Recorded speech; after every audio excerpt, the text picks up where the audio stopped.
आर्ष वाक्य रहा है।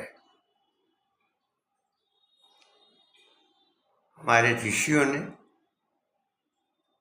ज्ञान दिया है, समृद्धि दी है, श्रम दिया है, ध्येय दिया है और किसी भी लक्ष्य को प्राप्त करने की दिशा दी है। कंटकाकीर्ण मार्ग पर भी चलने की प्रेरणा दी है और गंतव्य को, लक्ष्य को प्राप्त किया भी है। यह कहा जाता है कि जो उद्योगिनम पुरुषम सिंहम उपैति लक्ष्मी न हि सुप्तस्य सिंहस्य मुखे प्रविशन्ति मृगा। उद्योग, श्रम, परिश्रम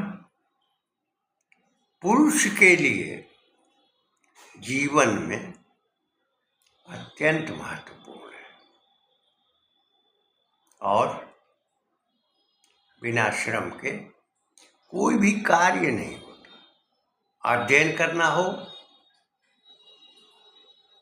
संस्था में, विद्यालय में जाना होगा, गुरु के पार्श्व में बैठना होगा, अध्ययन करना होगा, मनन चिंतन करना होगा, ध्यान लगाना होगा। इसी प्रकार जब हम श्रम करेंगे तो भोजन भी मिलेगा, परिश्रम करेंगे खेती में, किसानी में, अन्न मिलेगा, अन्न से पोषण होगा। जब हम बाग को सींचेंगे, पौधों को सींचेंगे, निस्संदेह वो फल प्रदान करेंगे। प्रत्येक प्रकार के अभीष्ट को हम तभी प्राप्त कर सकते हैं जब मेहनत करेंगे।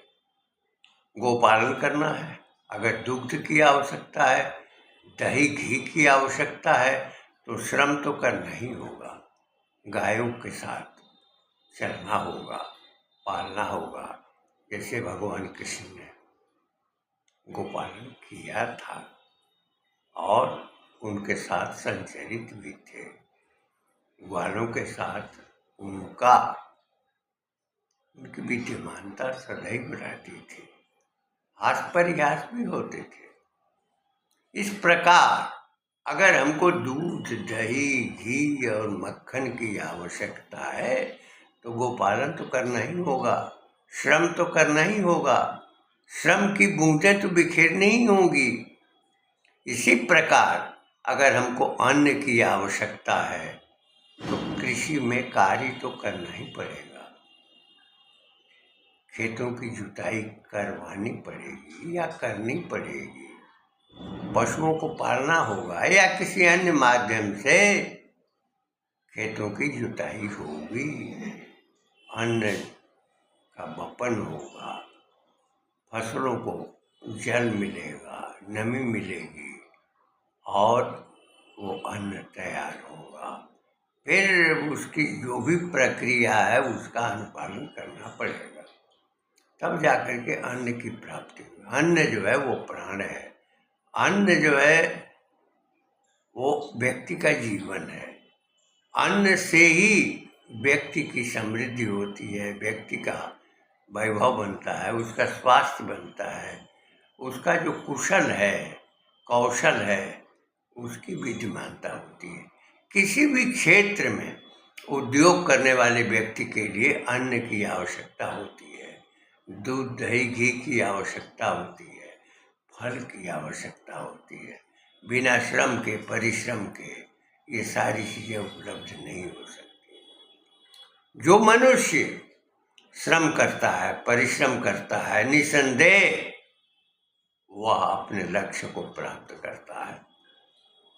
चाहे अध्ययन करना हो, या अन्नोत्पादन करना हो, या फल की प्राप्ति हो, या दूध दही घी की पर्याप्त मात्रा में उपलब्धता हो, तो श्रम जो है अपरिहार्य होता है।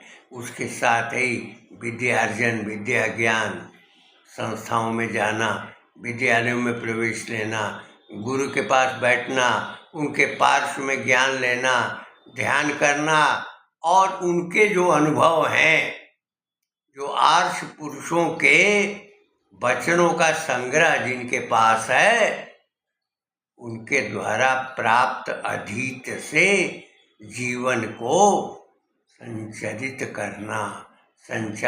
करना, जो भी पूर्व जीवन में, जो भी समग्र परंपरा में, अतीत में जो भी अनुभव है और जो समृद्धियां हैं, उनका अनुकरण करके और दिशा को प्राप्त करना, आगे संचरित होना, संचार करना, यही जीवन का लक्ष्य होता है। और जो भटक जाता है श्रम करने से, उद्योग करने से, परिश्रम करने से, वह किसी योग्यता का नहीं रह जाता। गीता में यह कहा गया है कि कर्मण्येवाधिकारस्ते मा फलेषु कदाचन, कर्म ही मेरा अधिकार है, यह सोच करके निरंतर कर्मरत रहना चाहिए, फल की चिंता नहीं करनी चाहिए। उसी प्रकार से उद्योग करना अपना धर्म होता है, परिश्रम करना अपना धर्म होता है, श्रम करना अपना कर्म होता है, और श्रमशीलता में ही उपलब्धियां सारी आती हैं। जीवन का प्रत्येक भोग, जीवन की प्रत्येक दिशा, जीवन का ज्ञान, जीवन का अनुभव, सब कुछ कर्तव्य से ही मिलता है, श्रम से ही मिलता है। श्रम की जो बूंदें हैं वो निरर्थक नहीं होती, प्रेरक होती हैं, दिशा देती हैं।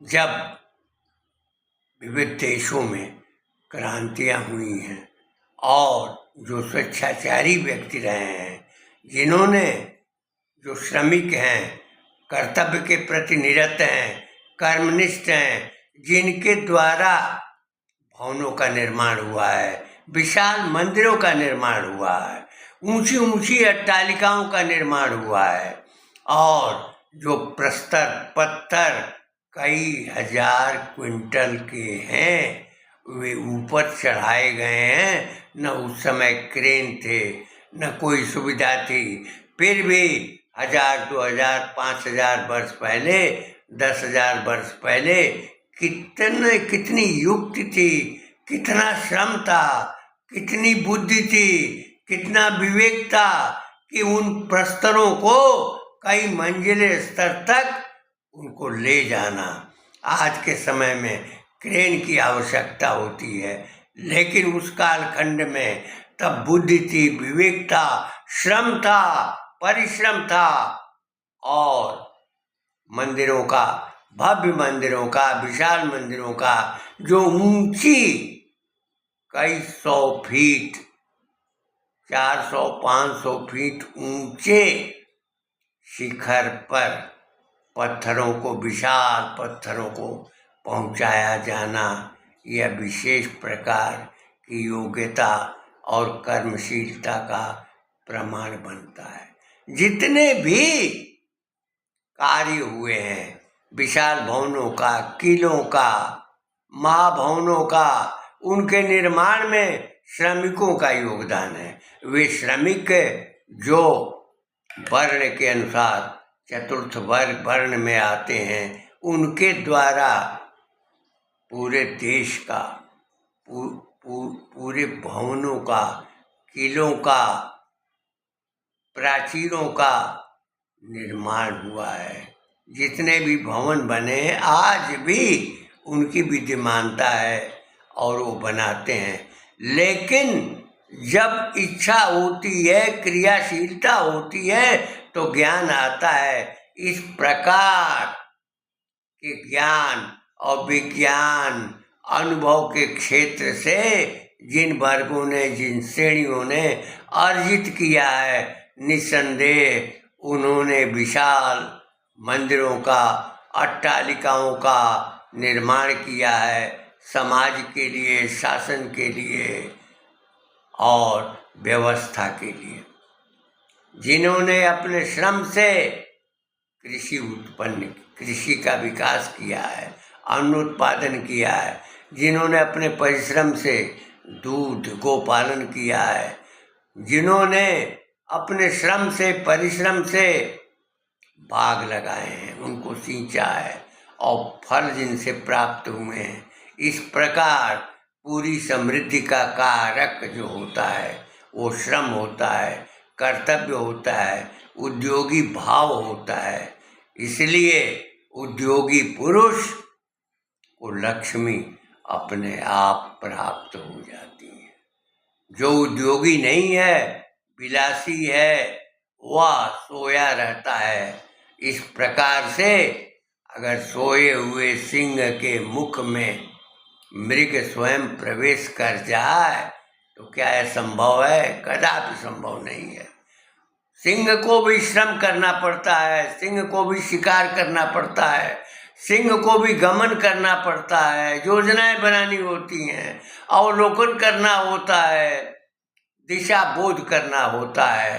तो सिंह के श्रम से ही जो उसका लक्ष्य है वह प्राप्त होता है, उसका शिकार प्राप्त होता है, उसका भोजन प्राप्त होता है। वैसे ही जो उद्योगी पुरुष हैं, जो कर्तव्य परायण हैं, कर्तव्य कर्मनिष्ठ हैं, उनके श्रम से ही अन्न मिलता है, उनके श्रम से ही दूध मिलता है, फल मिलता है, और उद्योगी पुरुष के श्रम से ही ज्ञान मिलता है, बुद्धि मिलती है, विवेक मिलता है, ध्यानस्थ होने की स्थिति होती है और समाज को दिशा देने का, समाज को दान देने का, दया करने का, दूसरों की सहायता करने का, उपकार करने का भाव भी श्रम के अंदर ही निहित होता है।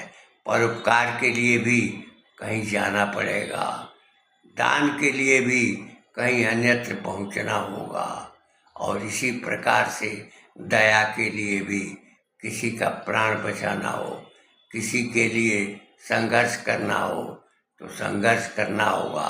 संघर्ष ही श्रम है, संघर्ष ही परिश्रम है, संघर्ष ही चेतना है, संघर्ष ही जीवन है। संघर्ष के बिना न तो अस्तित्व रहता है, न तो विकास का बोध होता है।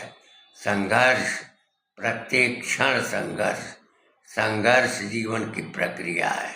जब आगमन होता है तो संघर्ष स्थिति में ही आगमन होता है, और जब जीवन क्रमशः बीतता है तो संघर्ष करना पड़ता है जीवन के लिए, अपने अस्तित्व के लिए, अपने बोध के लिए, अपने भोज्य के लिए, अपने लक्ष्य के लिए। चाहे शिशु हो, बालक हो, किशोर हो, युवा हो, वृद्ध हो, सबको श्रम करना पड़ता है। तपोवनों में भी, आश्रमों में भी श्रम की आवश्यकता होती है। भगवान कृष्ण और सुदामा दोनों सांदीपन मुनि के आश्रम में लकड़ी लाने के लिए वनों में जाते थे, वहाँ श्रम करते थे, परिश्रम करते थे और वृक्षों पर चढ़ते भी थे। सूखी डालों को तोड़ा भी जाता था। इस प्रकार उन डालों से, उस लकड़ी से आता था, लकड़ी आती थी और भोजन बनता था, रसोई में उसका उपयोग होता था। इस प्रकार जब आश्रमों में विद्यार्थी शिक्षा ग्रहण करते थे तो वे स्वयं श्रम करते थे, लकड़ी लाते थे, भोजन में भी सहायता करते थे। इस प्रकार साथ ही यानी ज्ञान भी गुरु के पार्श्व में बैठ करके दिशा बोध, ज्ञान बोध होता रहता था। उसी के प्रवाह में जितने भी गुरुकुल थे, उन गुरुकुलों ने हमारी जो संपदा है, हमारी जो दृष्टि है, हमारी जो सृष्टि है, हमारी जो सर्जना की शक्ति है, उसको समृद्धि प्रदान की है। इसलिए आवश्यक है किसी भी पुरुष के लिए या सिंह के लिए श्रम करना, उद्योगी होना, निरंतर कर्मण्य रहना, कर्तव्यपरायण रहना, ये आवश्यक है। क्योंकि सोए हुए सिंह के मुख में मृग स्वयं नहीं प्रवेश कर सकते। वैसे ही जो पुरुष हैं, बिना श्रम के, बिना परिश्रम के न तो उन्हें ज्ञान मिल सकता है, न अन्न मिल सकता है, न फल की प्राप्ति हो सकती है, और न तो दूध दही घी की मात्रा सुलभ हो सकती है, न ज्ञान मिल सकता है। इस प्रकार सब कुछ प्राप्त करने के लिए परिश्रम की, कर्तव्यपरायण होने की आवश्यकता पड़ती है। उद्योगी पुरुष ही लक्ष्मी को प्राप्त करता है, और लक्ष्मी से वैभव होता है, धन धान्य की पूर्णता होती है। इस प्रकार कर्तव्यशील, कर्मण्य जीवन में सदैव होना चाहिए। इन शब्दों के साथ अपनी वाणी को विराम देते हुए मैं यह कहना चाहूँगा कि चाहे छात्र हो, चाहे विद्यार्थी हो, चाहे कृषक हो, कर्मशील हो, सबको त्याग, परिश्रम और कर्तव्यपरायणता करनी होगी। जीवन के लिए, दान के लिए, उपकार के लिए, दया के लिए, सहयोग के लिए, अन्न उत्पादन के लिए, दूध दही घी के लिए, दूसरों के पालन के लिए निरंतर हमें सचेत और कर्मशील रहना पड़ेगा।